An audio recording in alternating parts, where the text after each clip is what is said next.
Hello everyone. बेटा आज हम शुरू करने जा रहे हैं कंपनी अकाउंट्स। कंपनी अकाउंट्स में जैसा कि हमें पता ही है बेटा, हमारे 3 चैप्टर होते थे, issue of shares, issue of debentures and redemption of debentures. तो बेटा इसमें से कोविड के कारण हमारा एक चैप्टर तो हट ही गया है, रिडम्पशन ऑफ डिबेंचर। तो बचे 2 chapter, issue of shares and issue of debentures. And जो इनकी वेटेज है बच्चे, वेटेज तो वही है, 20 मार्क्स की कंपनी हमारे बोर्ड में आनी है। तो अभी हमें और बहुत अच्छे से करनी है, सो दैट इसमें बिल्कुल भी हमारे मार्क्स ना कटें, क्योंकि सिलेबस कम हो गया है और वेटेज वही है। तो चलिए बेटा आज शुरू करते हैं हम कंपनी अकाउंट्स का अपना पहला सबसे बड़ा और इम्पॉर्टेंट चैप्टर। 20 मार्क्स में से आई होप 15 नंबर की वेटेज तो अकेले इसी चैप्टर की रहेगी हमारे पास बोर्ड में, इशू ऑफ शेयर्स। ये बच्चे बहुत वास्ट और इम्पॉर्टेंट चैप्टर है, बहुत सारी अब नई इसमें अच्छी अच्छी बातें सीखेंगे और बहुत सारे क्वेश्चन हम इस चैप्टर के करेंगे। चलिए पहले बात कर लेते हैं इस चैप्टर की थोड़ी सी थ्योरी की, कुछ पॉइंट समझ लेते हैं, देन हम प्रैक्टिकल पे बेटा आएंगे। सबसे पहले बच्चे हमने देखना, हम इस चैप्टर में बात करेंगे इशू ऑफ शेयर्स। तो शेयर्स कौन इशू करता है बच्चे, ये बात हमने पहले भी पढ़ी हुई है 11th क्लास में बिजनेस स्टडीज़ में। कंपनी जब कोई हमारा बिजनेस करने के 3 तरीके होते हैं बच्चे, हमारे पास 3 टाइप्स होता है। एक होता है सोल प्रोप्राइटरशिप, एक होता है पार्टनरशिप बेटा, जो हमने इस साल पढ़ी रहे हैं अकाउंटेंसी के अंदर, और तीसरा अब हम शुरू करने जा रहे हैं कंपनी। ठीक है, तो कंपनी की हम यहाँ बात करेंगे बेटा, बुक का ही नाम हमारा कंपनी अकाउंट्स है। तो शेयर्स कौन इशू करता है, जैसे कि मैं बात कर रहा था, शेयर्स इशू सिर्फ कंपनी कर सकती है।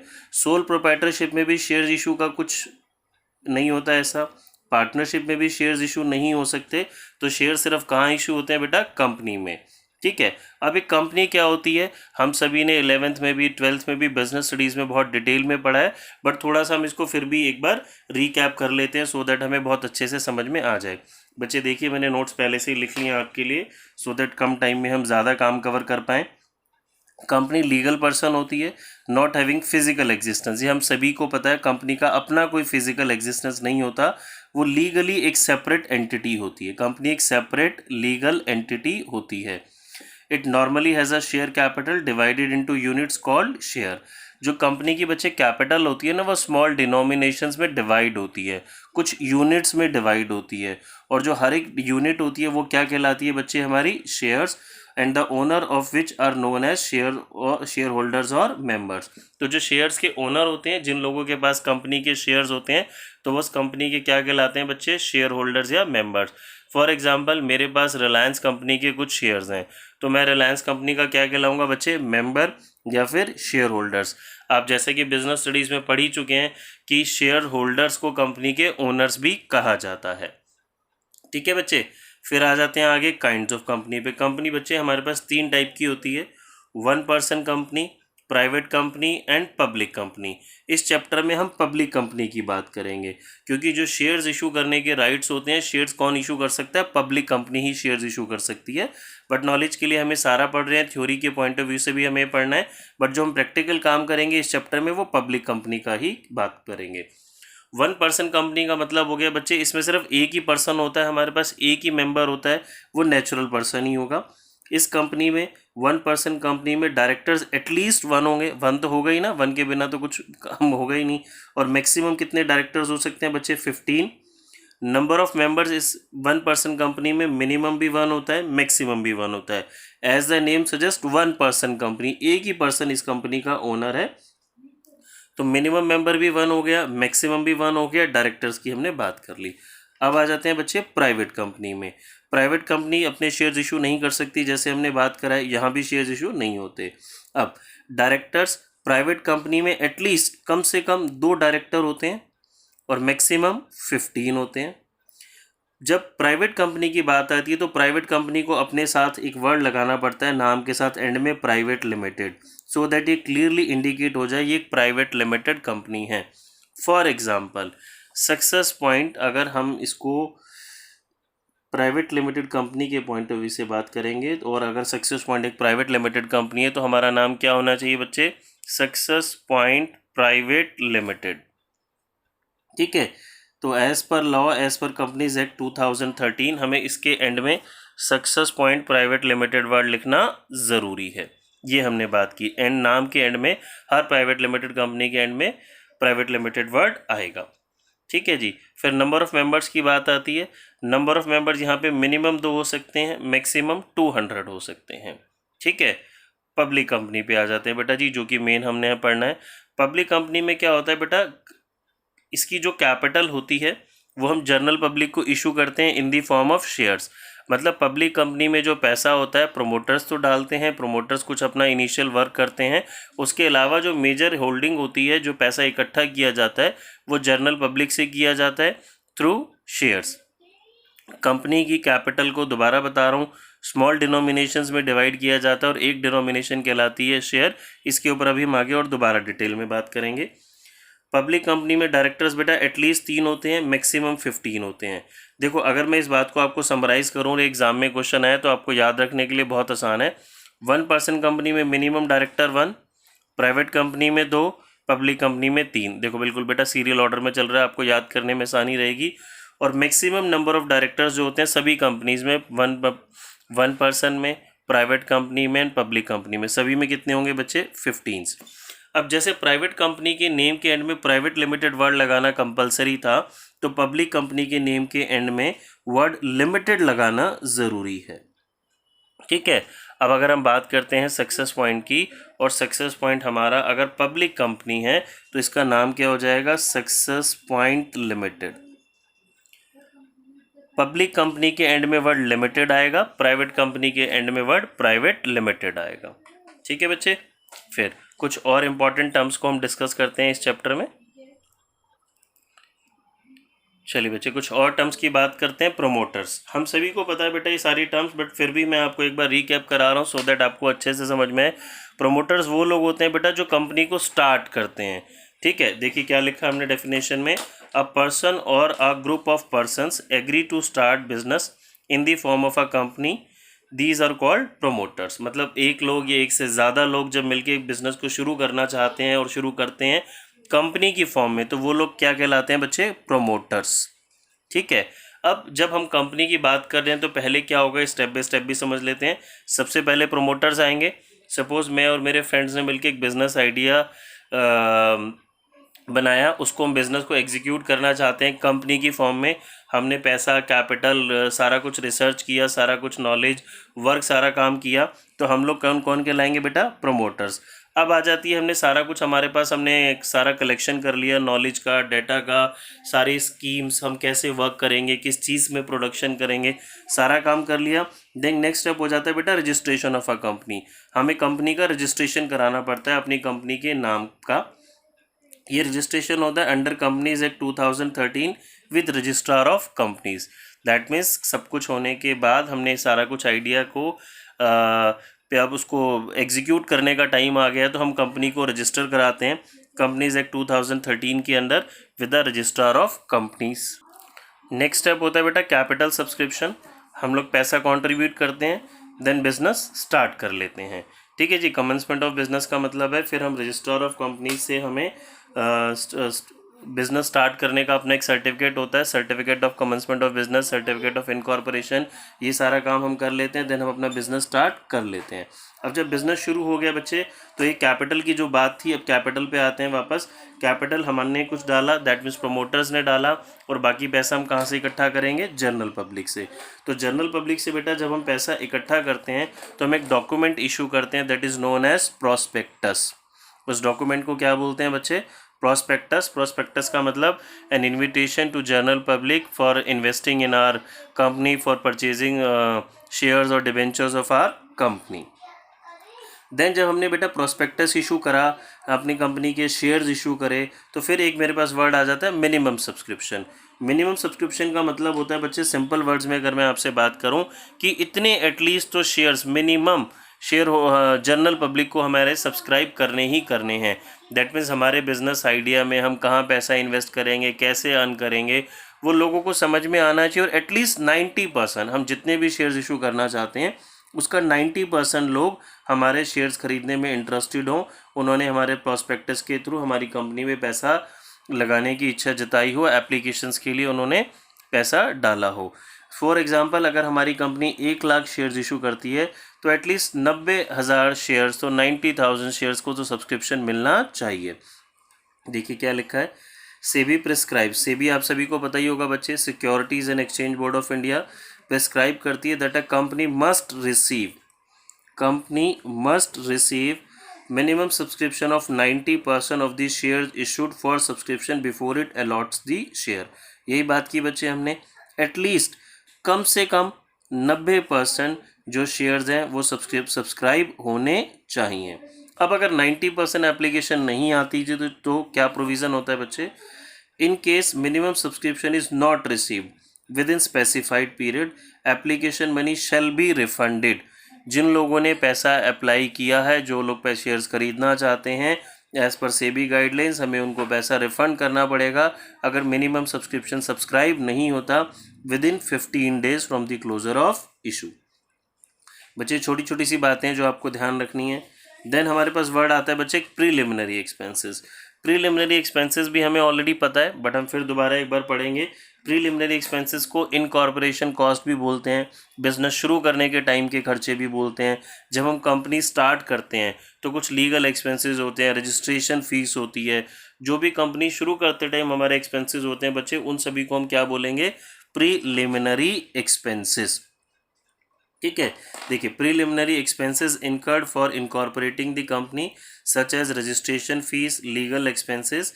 These expenses may be written off either from securities premium reserve as per section 52 subsection 2 or from statement of profit and loss in the year they are incurred। बेटा ये जो second line है ये बहुत important है, ये हम बात करेंगे इसकी जब ये आएगा, अभी आपको मैं समझाऊंगा तो समझ नहीं आएगा। अभी आप वर्ड ध्यान रखें, प्रीलिमिनरी एक्सपेंसेस, और इसको रिटर्न ऑफ यानी कि एक्सपेंस राइट ऑफ किया जाता है, खर्चे में डाला जाता है, ख़त्म किया जाता है सिक्योरिटीज़ प्रीमियम से या फिर statement of profit and loss से। अभी आपके लिए सिक्योरिटीज़ प्रीमियम रिजर्व वर्ड भी नहीं आए, इसको भी हम डिस्कस करेंगे बेटा आने वाली क्लासेस में। चलिए आगे आते हैं। देन आ जाते हैं जी शेयर कैपिटल। अब ये शेयर कैपिटल क्या होती है, यहाँ से बच्चे धीरे धीरे प्रैक्टिकल की और अपनी नॉलेज बढ़ा रहे हैं। जैसा कि हमने देखा था, कंपनी की जो कैपिटल होती है उसको स्मॉल यूनिट्स में डिवाइड कर दिया जाता है, और एक यूनिट क्या कहलाती है बच्चे, शेयर। देखिए, share capital means the amount that a company receives towards share capital from the issue of shares both equity and preference. ये बात बच्चे हम सभी को पता है, शेयर्स दो तरह के होते हैं, equity and preference shares. Share एक यूनिट है in which capital of a company is divided, each share has its nominal और फेस वैल्यू।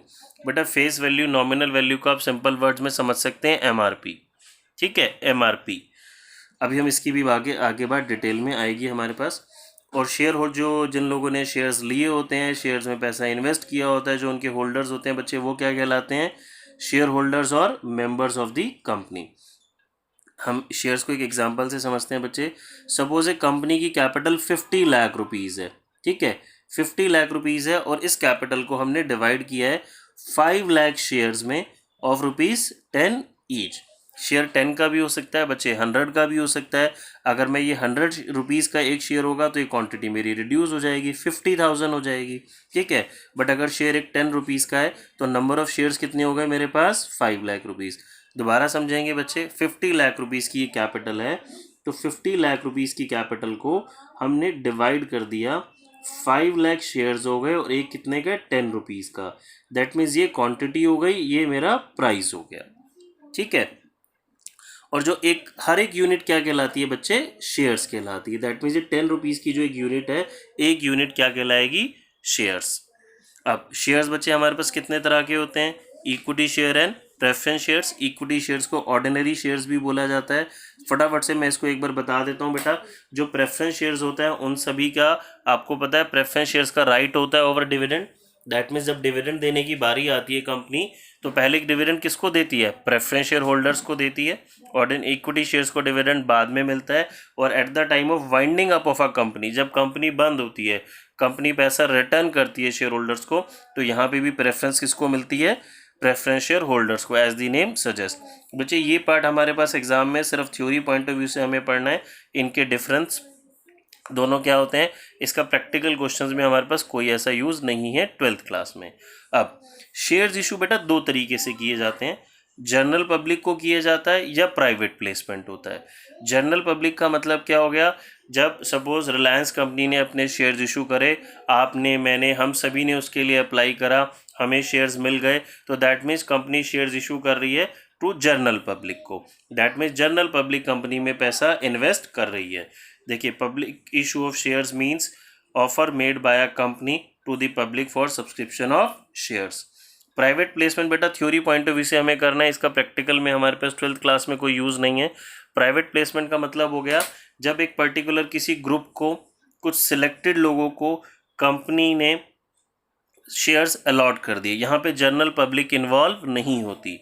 देखिए, private placement means issue an allotment of shares to a relatively small number of select group of investors privately to raise capital and not to general public। Public के लिए नहीं होता बेटा, general public के लिए कुछ selected small groups को company अपने शेयर्स अलॉट कर देती है, तो वो क्या कहलाता है बच्चे हमारे पास, प्राइवेट प्लेसमेंट। देखिए बेटा, चलिए आगे आते हैं, issue of shares for cash. अब हमारी कंपनी, हमने शेयर समझ लिए, जल्दी जल्दी से थोड़ा थ्योरी में, शेयर्स क्या होता है, शेयर कैपिटल क्या होता है, कंपनी शेयर जनरल पब्लिक को इशू करती है और कुछ स्मॉल ग्रुप्स को, स्मॉल ग्रुप्स मतलब कुछ कम ही लोगों को ग्रुप्स में शेयर्स इशू करती है, वो हमारा बच्चे प्राइवेट प्लेसमेंट हो गया। अब हम आगे बढ़ते हैं, जब कंपनी शेयर्स इशू कर रही है कैश में, बच्चे इस चैप्टर में कैश से मतलब होता है बैंक या बैंकिंग इंस्ट्रूमेंट से। कंपनी में कैश वर्ड नहीं होगा। आप जब कभी भी प्रैक्टिकल काम करेंगे, कुछ भी पैसे की मूवमेंट होगी तो वो बच्चे बैंक के थ्रू ही होगी, ठीक है। अब देखिए, शेयर्स इशू कर सकती है जो कंपनी, जब शेयर इशू करती है तो पैसा बच्चे दो तरीके से मंगा सकती है। एक तो हो गया हमारा लमसम, लमसम मतलब सारा पैसा एक साथ एप्लीकेशन पे ही, और दूसरा हो गया बच्चे मेरे पास इंस्टॉलमेंट्स में, ठीक है। ये क्या मतलब है इसका हम समझते हैं बच्चे, डिटेल में देखेंगे। फॉर एग्जांपल, हमारा success point limited shares issue करता है जनरल पब्लिक को, शेयर्स इशू करता है जनरल पब्लिक को 10,000 इक्विटी शेयर्स ऑफ ₹10 ईच। अब बेटा सक्सेस पॉइंट के पास दो ऑप्शंस हैं। ये जो 10 रुपीज़ है ना, ये 10 रुपीज़ वो एक साथ भी मंगा सकता है, टुकड़ों में भी मंगा सकता है। अगर सारा पैसा हम एक साथ मंगा लेते हैं तो ये क्या कहलाता है बच्चे, लम सम, एक साथ। और ये सारा पैसा एप्लीकेशन पे ही मंगा लिया जाता है। एप्लीकेशन मतलब जब हमने जनरल पब्लिक को ये अपने शेयर्स ऑफर करे, न्यूज़पेपर में, टीवी में ऐड दिया, प्रोस्पेक्टस इशू करा, तो जनरल पब्लिक को हमने बोला जी ये 10 रुपीज़ का शेयर है, हम 10 रुपीज़ एक साथ ही मंगा रहे हैं। लोगों ने हमारे शेयर्स में पैसा इन्वेस्ट करने की इच्छा जताई, एप्लीकेशंस फिल करी और उसके साथ जो अमाउंट भेजा वो पूरा 10 रुपीज़ का फुल भेजा। तो दैट मीन्स ये 10 रुपये का अमाउंट 10 का 10 पूरा हम एक साथ मंगा रहे हैं जनरल पब्लिक से, तो ये क्या कहलाएगा बच्चे, लमसम, यानी कि हमने एप्लीकेशन पे ये पूरा पैसा आपसे एक साथ मंगा लिया। ये तो बच्चे एक ऑप्शन हो गई। दूसरी ऑप्शन होती है, ये सारा जो 10 रुपीज़ है ना, हम एक साथ नहीं मंगाते, इसके हम टुकड़े कर लेते हैं बच्चों। फॉर एग्जांपल, हमने ये पैसा आपसे 3 हिस्सों में मंगाया, अच्छे से समझेंगे, 5 + 3 + 2। जो पहला स्टेप है ना बेटा, सबसे पहले तो एप्लीकेशन मनी देंगे ना आप, एप्लीकेशन फॉर्म फिल करेंगे, उसके साथ अपनी पेमेंट देंगे। मैंने एप्लीकेशन मनी रखी है 5 रुपीज़ दी। दैट मीन्स जो लोग हमारे सक्सेस पॉइंट के शेयर्स परचेज करना चाहते हैं तो वो एप्लीकेशन के साथ पर शेयर 5 रुपीज़ हमें सेंड करेंगे। फॉर एग्जांपल, अगर मिस्टर ए हमारी कंपनी के 100 शेयर्स खरीदने की इच्छा रखते हैं तो वो 100 × 5 एप्लीकेशन के साथ 500 रुपीज़ का चेक हमें देंगे, ठीक है जी। अब सपोज हमने मिस्टर ए को शेयर्स अलॉट कर दिए, वो हमारे शेयर होल्डर बन गए, तो हम थोड़े टाइम बाद उनसे बचे हुए 3 रुपये मंगाएंगे। ये 3 रुपये कहलाते हैं बेटा अलॉटमेंट। सेकंड स्टेप जब हम मंगाएंगे तो ये क्या कहलाता है, अलॉटमेंट। फिर थोड़े टाइम बाद हम उसे और बैलेंस अमाउंट मंगाएंगे, तो ये जो बैलेंस अमाउंट बचेगा बच्चे हमारा, ये कहलाएगा first and final call. First and final call. That means ये जो 10 रुपीज़ थे, ये 10 रुपीज़ हमने एक साथ आपसे नहीं मंगाए, ये 10 रुपीज़ हमने आपसे टुकड़ों में मंगाए हैं। पहले स्टेप में 5 मंगाए, फिर 3 मंगाए, फिर 2 मंगाए। पहला स्टेप कहलाएगा बच्चे एप्लीकेशन, ये अलॉटमेंट, ये फर्स्ट एंड फाइनल कॉल। अब आपके दिमाग में आ रहा होगा सर ये क्या 3 ही हो सकते हैं? नहीं बच्चे, ये हम इसको और ज़्यादा भी स्टेप्स हो सकते हैं, कम भी हो सकते हैं। फॉर एग्जांपल, कंपनी ने 10 रुपीज़ आपसे दो ही बारी में मंगा ली बेटा, पहले मंगाए 3, बाकी रिमेनिंग मंगा ली 7। तो ये स्टेप क्या कहलाएगा? एप्लीकेशन। एंड ये स्टेप क्या कहलाएगा? अलॉटमेंट। लमसम तो नहीं हुआ ना, कंपनी ये पैसा आपसे कैसे मंगा रही है? इंस्टॉलमेंट्स में। फिर एक और बात समझते हैं बच्चे, कंपनी आपसे ये पैसा कहती है जी 4 बारी में ले रही है कंपनी, 2 + 2 + 2 प्लस ये देखो 6 हो गया, शेयर 10 रुपये का था तो रिमेनिंग कितना हो गया? 4। तो ये स्टेप बच्चों जी क्या कहलाएगा? Application. This is allotment, this is first call. And जो रिमेनिंग 4 रुपये हो गया बच्चे, ये कहलाएगा second and final call. I hope आप सभी को बात समझ में आई होगी बच्चे। जो भी हमारा बैलेंस अमाउंट होता है उसे हम फाइनल कॉल वर्ड जोड़ देंगे अगर वो अलॉटमेंट के बाद जा रहा है।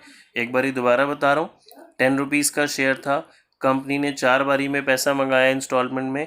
पहला step application, then allotment, then first call, और जो बैलेंस 4 रुपीज़ बचा, ये 4 कैसे आया बेटा? 10 में से 6 रुपीज़ हम मंगा चुके, रिमेनिंग कितने रह गए? 4। तो ये कहलाएगा सेकेंड एंड फाइनल कॉल। ठीक है बच्चे, आई होप आप सभी को ये बात समझ में आई होगी। चलिए अब और आगे आते हैं। अब बेटा शेयर्स कंपनी कैसे कैसे इशू कर सकती है? कंपनी शेयर्स इशू कर सकती है बच्चे दो तरीके से, पार पे और प्रीमियम पे। अब ये पार और प्रीमियम का क्या मतलब है ये समझते हैं। देखिए, पार का मतलब होता है बेटा फेस वैल्यू पे। पार का मतलब होता है बच्चे फेस वैल्यू पे, एट फेस वैल्यू, जो कि मैंने आपको नॉर्मल भाषा में समझाया था। आप इसको एमआरपी बोल सकते हैं। एमआरपी वर्ड यूज़ नहीं करना, आपको समझाने के लिए बता रहा हूँ। फेस वैल्यू, और इसको अकाउंटिंग की भाषा में बेटा नॉमिनल वैल्यू भी बोलते हैं। ठीक है, या फिर अभी इस पर हम डिस्कस करेंगे। कंपनी शेयर्स इशू कर सकती है प्रीमियम पे, इसमें सेक्शन 52 सब सेक्शन 2 लगता है। ये बहुत इंपॉर्टेंट होता है बच्चे हमारे प्रैक्टिकल और as well as theory point of view से। इसका क्वेश्चन बोर्ड में मोस्टली हर साल आता ही आता है इस सेक्शन के ऊपर थ्योरी का। इसको हम बाद में डिस्कस करेंगे। कंपनी शेयर्स बच्चे डिस्काउंट पे इशू नहीं कर सकती। डिस्काउंट मतलब less than face value. Section 53 of companies act 2013 company को रिस्ट्रिक्ट करता है कि कंपनी अपने शेयर्स डिस्काउंट पे इशू नहीं कर सकती। अब पार और प्रीमियम का मतलब क्या है बच्चे, इसको डिटेल में पढ़ते हैं।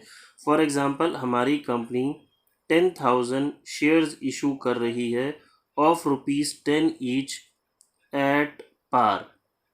बच्चे पार का क्या मतलब है? इस शेयर की फेस वैल्यू कितनी है? 10 रुपीज़।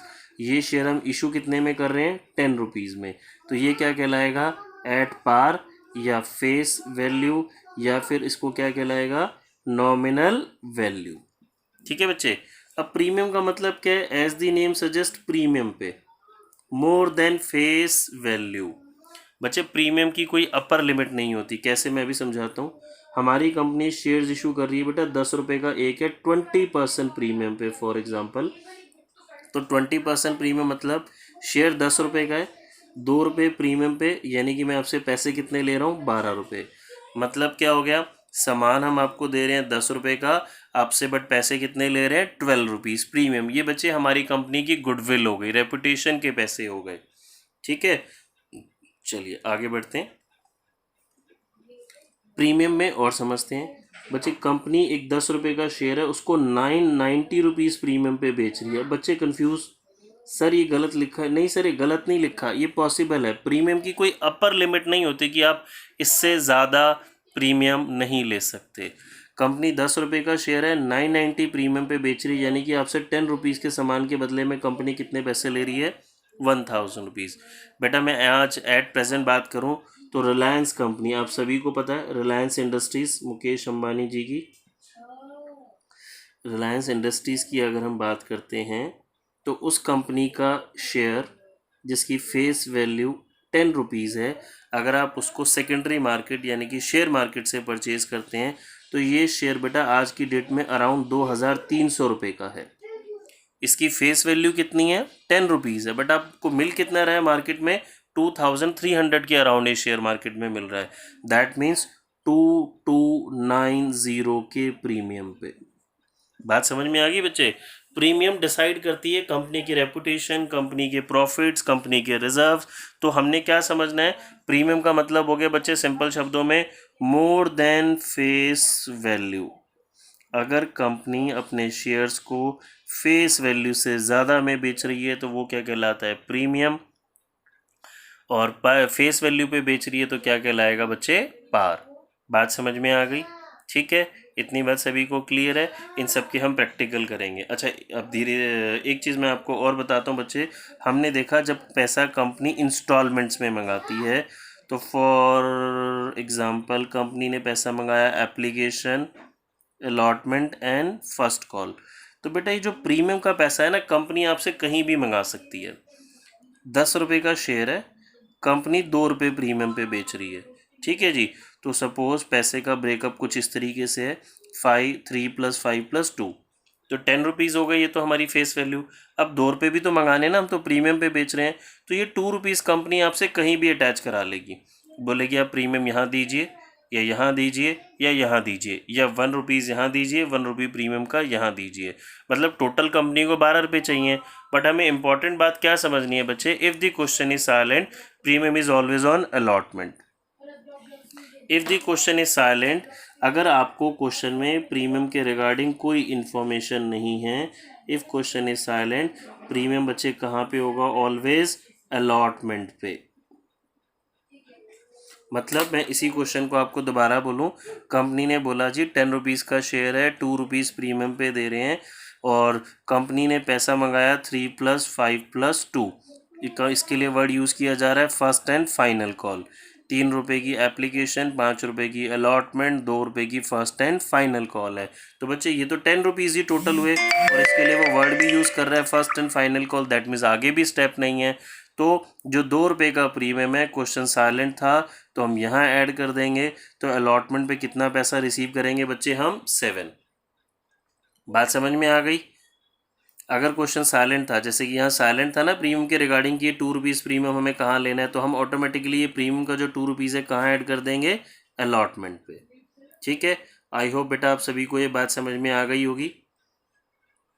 अब नेक्स्ट क्लास में बेटा, नेक्स्ट वीडियो में हम इसका प्रैक्टिकल पोर्शन शुरू कर देंगे, जिसमें आपको ये एप्लीकेशन अलॉटमेंट की चीज़ें और बहुत अच्छे से क्लियर होंगी।